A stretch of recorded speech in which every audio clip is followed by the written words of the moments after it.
Hi guys, it's Heather. Today's training, we're going to talk about our client sheets. Hopefully you've already watched the onboard training and that intake sheet from the client, whether you spoke to them over the phone or went and met with them face to face. So now we've captured all their information and we're ready to start cleaning. I totally recommend following up with the client once you've met with them, whether they sign on with you or not. Sometimes people need to think about it. So follow up with an email. So we've already done all that and they've signed up and now we're ready to go clean their house. You want to make sure you're able to communicate all your details with your staff. Your staff needs to know everything about that client before they go into their home. Again, there's such a personal thing that we do, for them allowing us to come in and clean their homes. We want to make sure that we know all that we can about them.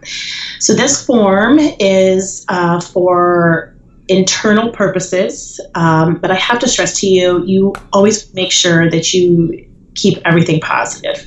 You don't want to have any negative information on here at all, because goodness gracious, if the client ever saw it, that would not be good. So just make sure everything stays in a really good, positive, upbeat words, if you will.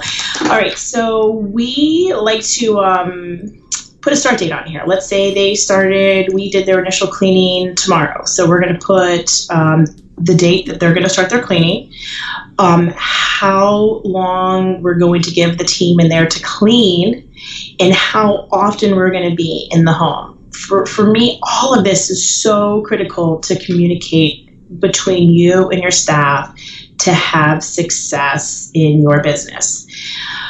So obviously we're going to go down to client's name, we're going to do address, we're going to do their phone number. For me, this is optional. If you want to get that information out to your staff, to give them the access to call your staff. I know sometimes people don't want to give that out, so that might be kind of a more personal preference in there.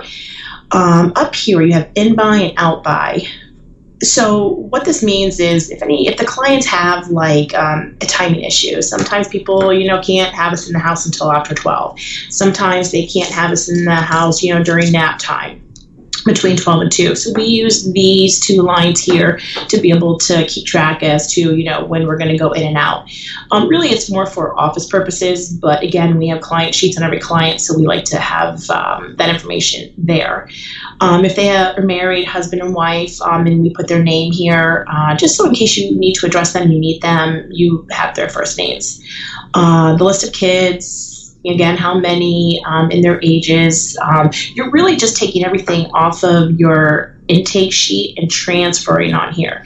I don't know about you guys, but I chicken scratch a lot, and a lot of people can't even read my writing because I'm in a house and I'm trying to take down as many notes as possible, but still give that one-on-one time to the client as we're walking through their home.